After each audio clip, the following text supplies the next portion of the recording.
안녕하세요. 평가과장입니다. 저번 주 이제 기본편, 방문그룹 기본편이 마무리됐기 때문에, 이번 주부터 한 2주간 동안에는, 직전평가했죠. 2019년도, 2020년도, 제가 한 평가에서 가장 궁금해하셨던, 우리 평가가 진행이 되면서, 우리 준비하셨던, 또 평가를, 받으셨던 기관들이, 가장 궁금해하는, 그 평가 매뉴얼 다빈도 Q&A에 대해서 좀 말씀을 드리도록 하겠습니다. 평가라는 게 뭐 내년도 2020년도 평가를 우리 시청하신 분들이 준비를 하고 계시지만 2022년도 제가 급여 평가 매뉴얼이 발표가 돼도 기존 직전 매뉴얼은 거의 유지가 됩니다. 직전 매뉴얼은 거의 유지가 되면서 몇 개 항목 정도가 변경이 되는 거기 때문에 직전 평가 매뉴얼에 대해서 알아가시는 것도 굉장히 중요하다고 보시면 되세요.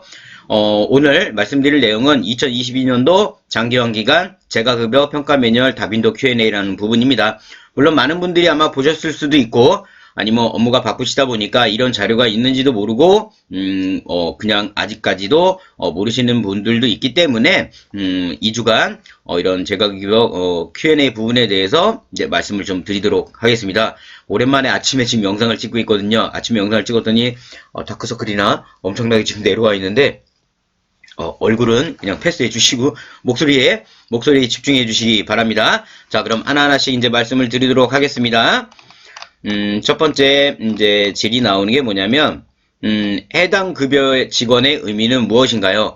왜 우리 평가에서 항상 왜 우리 작성자라든가 우리 참여자 이런 부분에 대해서 항상 해당 급여 직원으로 진행해야 된다라는 게 나오는 건데요. 근데 여기 나오는 게 보시면 해당 급여의 직원이라는 건 뭐냐면 급여 중에 등록되어 근무하고 있는 모든 직원을 의미하는 겁니다. 예를 들어 뭐냐면 급여가 나가는 직원이라고 봐주시면 되세요. 우리가 예를 들어 방문그룹 같은 경우는 요양구사님들이 많이 등록이 돼 있으시지만 그 요양구사님들이 전부 근무를 하시는 건 아니잖아요. 그 중에서 뭐 어르신이 있는 분들은 계속 급여가 나가기 때문에 급여가 나가는 분도 있는 거고 또는 케어할 어르신이 없기 때문에 급여가 안 나가신 분도 있으시잖아요. 여기서 해당 급여 직원은 여기 등록되어 있는 모든 직원을 의미하지만 좀 더 세부적으로 들어가자면 급여가 나가는 분이라고 봐주시면 되세요. 급여를 지급하지 않는 분은 우리 왜 직원회의 방문그룹에서는 직원회의 진행하시잖아요. 그죠? 직원회의를 진행하거나 뭐 주간보호에서는 뭐 사례관리회의가 됐든 어떤 의미가 됐든 진행이 될 때 참석자가 있습니다. 참석자율에서 우리 직원회의 같은 경우는 50% 이상 참여를 하셔야 되잖아요. 거기서 말하는 거 항상 급여가 나가는 근로자입니다. 급여가 나가지 않는 근로 종사자들 같은 경우는 그 참여 비율 모에서 분모할 때 모에서 빼게 됩니다. 따라서 여기 해당 급여의 직원이라는 건 정리해서 말씀드리겠습니다. 근무하고 있는 모든 직원을 말하는데 세부적으로는 급여를 지급하고 계시는 종사자라고 봐주시면 되세요. 자, 해당 급여의 직원 의미, 이거는 다음 평가를 준비하실 때도 굉장히 중요한 겁니다. 지금 당장에 직원회의들을 기관에서 하시잖아요. 그럼 참가자 비율 50% 이상이 맞춰주셔야 되기 때문에 우리 예를 들어 요양보호사님이 50명이 우리 시군인력에 등록이 돼 있지만 그 중에만 20명 정도는 아직 급여가 안 나간다. 그러면 그 인원은 빼고 30명에 대해서 50%만 진행하시면 되는 겁니다. 아셨죠? 자, 첫 번째 해당 급여의 직원의 의미를 살펴봤습니다. 공통사항이세요. 이거는 재가급여. 자, 우리 두 번째 질문을 보도록 하겠습니다. 이것도 공통사항인데, 뭐, 예를 들어, 방문요양에 등록된 가산사회복지사는 방문목욕에 겸직으로 등록할 수 없습니다. 이런 경우, 가산사회복지사를 방문목욕에 해당 급여 직원으로 볼 수 있나요? 이거는 상식적으로 한번 보세요. 방문요양에 등록된 사회복지사인데, 방문목욕에 겸직도 안 되는데, 이걸 방문목욕에 해당 직원으로 당연히 안 되겠죠, 이거는. 그래서 첫 번째 답변 보시면 방문목욕에 급여에 등록된 직원은 방문요양에 해당 급여 직원으로 보며 방문목욕에 해당 급여 직원으로는 볼 수 없다. 우리가 항상 제가 기본편에서도 말씀을 드렸잖아요. 우리가 예를 들어 내가 센터장인데 방문요양과 목욕을 같이 진행을 합니다. 같이 운영을 하고 계세요. 그러니까 내 입장에서는 나는 내가 하나를 운영하는 것 같으시지만 공단에서 말할 때는 두 개가 다른 기관인 겁니다. 따라서 별도로 봐주셔야 된다라는 겁니다. 아셨죠? 우리 그래서 한 개 기관에서 방문영화, 방문목욕을 같이 평가를 준비하신 기관들은 평가 준비하는 바인더 같은 경우도 분리를 하셔야 되세요. 운영규정 같은 경우도 방문요양 운영규정, 방문목욕 운영규정을 별도 분리가 들어가야 되는 겁니다. 그렇게 준비 안 하시면 둘 중 하나 감점돼요. 그러니까 항상 그런 식으로 파악을 하고 계시게 되면 다른 거다. 우리는 두 개 기관을 운영하는 거다라고 판단하시면 되는 겁니다. 두 번째, 여기 뭐 나온 게 뭐냐면, 방문 요양에만 등록되어 있는 가산 인력이 가산을 적용받고 있는 가정 방문 급여, 예, 지표에서는 해당 급여 지금 실시한 거로 이제 적용을 한다라는 건데, 결국, 내가, 예를 들어 방문 요양에 포함된 거라고 방문 요양에만 적용을 해주시면 된다라는 겁니다. 뭐, 나머지 세부적으로 나와 있는데 이건 중요한 게 아니고, 그런 부분만 세밀하게 봐주시면 되는 겁니다. 아셨죠? 자, 그러면 우리 또 세 번째 질문 가도록 하겠습니다. 세 번째. 이것도 공통사항인데요. 전산 프로그램으로 작성한 기록물은 평가 전에 모두 출력을 해야 하나요? 전자서명 프로그램으로 서명을 받는 것도 평가 시 인정이 가능한가요? 자, 전산 프로그램 얘기가 나오고 있습니다. 아직까지 우리 재가 기간에는 아마 주간보나 단기보 같은 경우는 아마 전산 프로그램으로 평가를 준비하신 기관들이 많아졌고, 아직 방문그룹에는 전산 프로그램이 도입이 많이 이루어지질 않았고, 제가 봐도 아직 시기상조인 것 같아요. 방문여행에는 딱히 전산 프로그램을 이용할 만한 이유가 없어요. 방문여행 같은 경우는 매일매일 쓰셔야 되는 거는 급여적 이력자밖에 없으시잖아요. 그런데 전산 프로그램을 쓴다고요? 그거는 굉장히 비용 낭비가 심할 것 같습니다. 주간보호나 요양원들 같은 경우는 매일매일 써야 되는 우리 요양 간호 파트 쪽에 기록지가 많다 보니까 전산 프로그램을 진행하게 되는데, 방문그룹은 아직 써야 될 게 많지 않다 보니까 굳이라는 저는 결론을 냅니다. 어쨌든 간에 자, 본론으로 들어가 보면, 자, 답변은 뭐라고 나와 있냐면, 평가 매뉴얼 일반사항 평가방을 보면 전산 프로그램을 활용하여 자료를 생산 관리하는 개별 경우 개별 아이디 및 비밀번호 로그인을 원칙으로 한다고 되어 있습니다. 그죠? 사설 프로그램이 사설 아침에 하다 보니까 목이 양해를 부탁드릴게요. 원래 이런 거 프로라면 이런 것도 다 극복해야 되는데 아직까지 유튜브엔 제가 초짜라서, 그죠? 자, 사설 프로그램이 이해에 해당된다면 서류를 꼭 출력하실 필요는 없습니다. 전사서명 제2조에 따라 법을 준수 운영하고 있다면 전사서명법에서 규정된 내용에 한해 자필서명과 동일한 법적 효력을 지니고 있을 수 평가시 인정합니다. 전사서명법 내용은 국가법령정보센터에 확인하시면. 자, 보세요. 지금 여기 Q&A의 답변에는 개별 아이디와, 그죠? 비밀번호로 로그인이 진행되는 전산 프로그램은 출력을 안 해도 그 자체로 인정하겠다고 나온 겁니다. 좋습니다. 이대로만 평가관들이 해준다면 좋아요.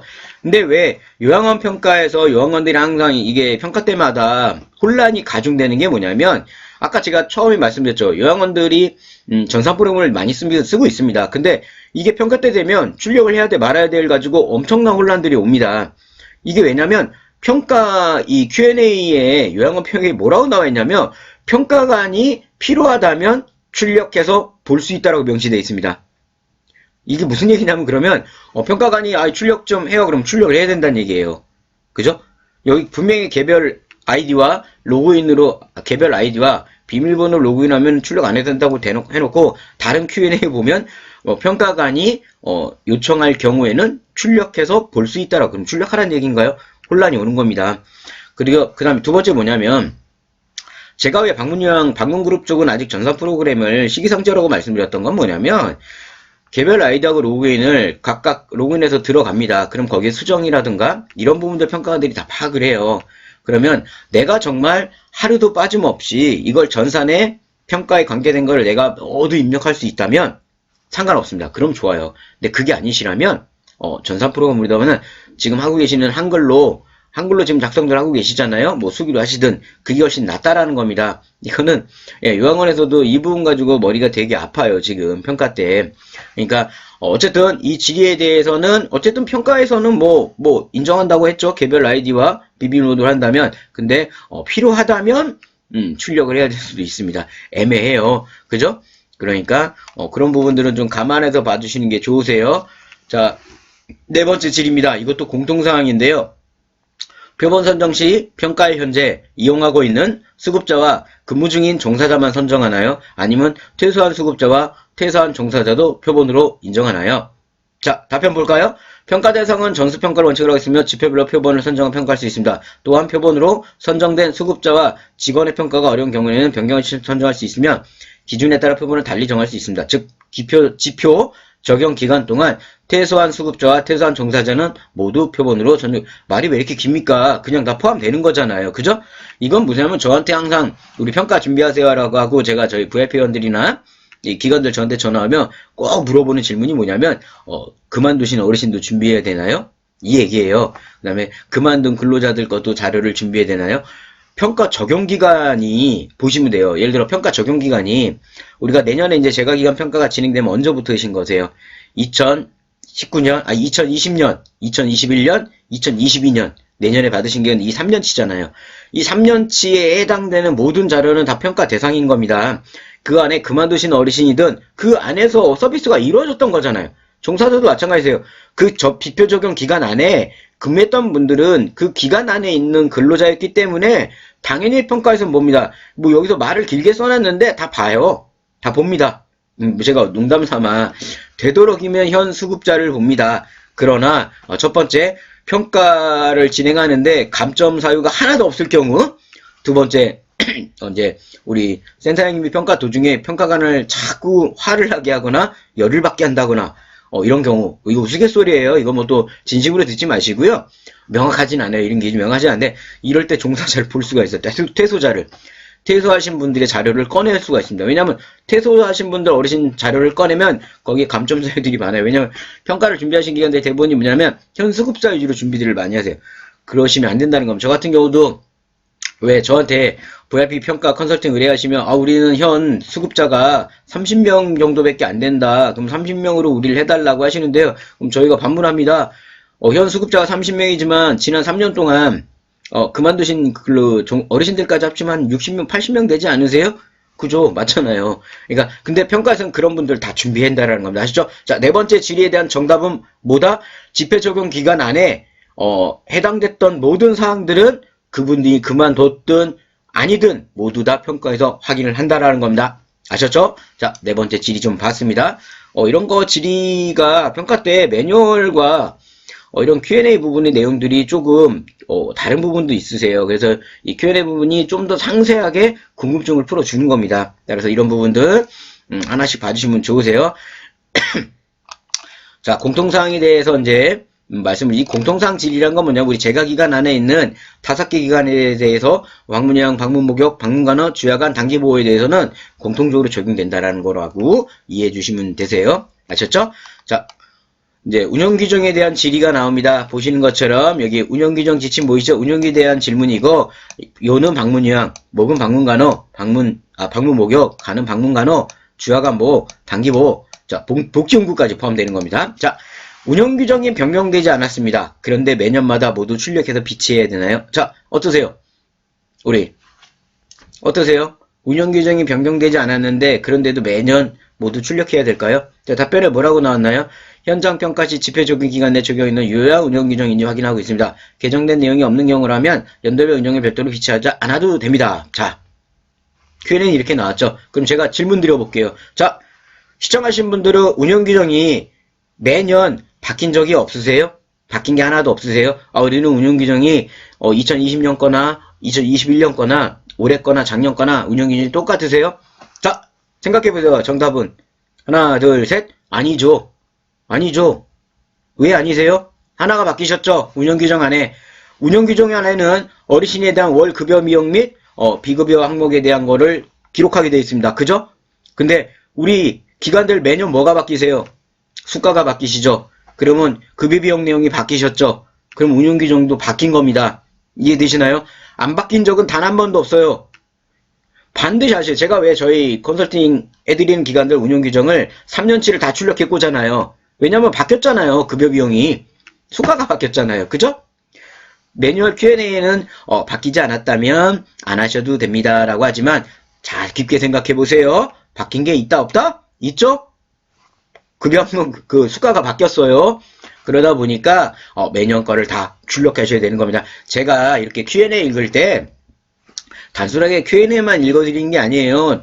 Q&A 읽고 실제 평가에 적용된 거랑 다른 거 지금처럼 설명 다 드리고 있잖아요. 그러니까 이거 Q&A 나 그냥 읽어보면 되는 거 아니냐고 영상 시청 안 하시면요, 이런 깨알 꿀팁을 모르고 넘어가시는 겁니다. 아셨죠? 자, 그럼 그 다음 질문 좀 보겠습니다. 자, 6번째 질문인데요. 하나의 기관에서 주간보호와 방문형을 같이 운영하는데 운영규정을 각각 구비해야 하나요? 자, 어떠세요? 자, 우리 한번 다 같이 고민을 해볼까요? 하나의 기관에서 주간보호와 방문형을 같이 운영하는데 운영규정을 각각 구비해야 될까요? 자, 생각해 보셨나요? 자, 정답은 내려볼까요? 내려보겠습니다. 운영규정과 급여시킨 각각의 해당 급여 종류의 직원들이 상시 열람할 수 있는 곳에 비치해야 하므로 운영규정 11개 항목에 대해서 운영규정의 11개의 내용이 다르게 구성되어 있다면 각각 구비할 수 있도록 권고드립니다. 권고는 필수가 아니죠? 선택하라는 거죠. 다만 하나의 운영규정이 각각의 기병류에 해당하는 내용을 충실하게 포함하고 있으며 주야간보호와 방문형 등급의 종류의 직원들이 모두 정서에 비치됐다 하나로 구비하고 있어도 인정 가능합니다. 자, 어떠셨나요? 그러니까 무슨 얘기냐면 주야간보 방문형이 크게 다르게 구성되어 있는 운영규정이라도 각각 구비하라는 거를 좀 추천을 하는 거고, 만약 그게 아니라면 하나의 운영규정으로 만들 때 그 안에 구분을 하라는 겁니다. 이런 운영규정 안에 11개 항목 중에서 방문형에 관련된 건 이런 거고 주간보호에 대한 건 이런 거 각각 표기를 하라는 겁니다. 자, 그러면 저는 어떻게 준비시킬까요? 저는 각각 준비를 합니다. 똑같은 예를 들어 운영규정이라 하더라도 두 개를 출력합니다. 하나는 표지만이라도 주간보호 거, 하나는 표지만이라도 방문형 거. 그죠? 왜냐면 각각의 기간이라고 분명히 말씀드렸어요. 그죠? 공고한다 그랬잖아요. 따라가 주시는 게 좋으세요. 그래서 이 6번째 질문에는 분명히 각각 한꺼번에 같이 해가지고 해도 되지만 그 안에 구분을 다 줘야 된다라고 하잖아요. 그것도 되지만 저라면 무조건 각각 준비하라고 합니다. 그래야만 평가관들이 바라봤을 때도 이거는 주간보호용 거, 이거는 방문용 거를 분리했구나 해가지고 그 안에 세부적으로 이건 왜 방문용 건데 주간보호가 여기 와 있고 주간보호가 왜 또 방문용 이런 거를 따지는 게 좀 줄어들어요. 따라서 기관에서는 반드시 각각 출력을 해가지고 A4지 아깝다고 생각하지 마세요. 그죠? 평가 3년에 한 번 하는 건데 이 정도 출력은 해주시는 게 좋다라는 겁니다. 아셨죠? 각각 출력해가지고 각각 바인더에 제가 아까 처음에 말씀드렸죠? 주야간보호 평가 바인더 따로 있어야 되고요. 방문용 평가 파일 처리 있죠? 번호대로 파일 처리 따로 있어야 되는 겁니다. 각각 준비를 하셔야 되는 거. 이렇게 했더니 목이 짧아 보이네요. 거북이도 아니고. 재미셨나요? 어쨌든 간에 자, 각각 준비하셔야 된다라는 거 잊지 않으시면 됩니다. 자, 오늘 제가 기간 다빈더 Q&A를 말씀드리고 있습니다. 이 다빈더 Q&A가 마무리되면 이번에는 이제 저희 카페에 실제 운영하면서 궁금했던 Q&A들이 또 올라옵니다. 이런 Q&A들을 하나씩 봐주시면서 그게 어느 정도 마무리가 되면 그때 이제 응용편이 올라옵니다. 아셨죠? 응용편 많은 기대해 주시고요. 지금 아마 제가 기관들도 평가 바이블 구매를 많이 해주고 계시더라고요. 아마 하나하나 바이블 하나 가지고 단순하게 책만 있는 게 아닙니다. 주변에 보니까 평가 매뉴얼만 출력해서 그걸 3만원에 팔고들 있던데 제가 만든 평가 바이블은 매뉴얼만 있는 게 아니에요. 매뉴얼과 그 안에 있는 이제 제가 만든 꿀팁이 들어가 있고요. 그 다음에 Q&A 질의응답 공단에서 나온 질의응답과 제가 받았던 질의응답이 다 들어가 있는 겁니다. 거기에 샘플 1년치 작성 샘플이 들어가 있고 거기에 USB로 수정 가능하게끔 USB도 다 제공을 합니다. 평가서식 1번부터 끝번까지. 그러니까 차이가 있다고 봐주시면 되세요. 그런 거 하나 가지고 평가 준비하신다면 내년 평가에서 큰 어려움이 없을 거라는 거 말씀드리고, 자, 제가 기간 Q&A가 시작이 됐습니다. 많은 시청 부탁드리고요. 구독도 부탁드리겠습니다. 자, 저는 평가과장이었습니다. 감사합니다.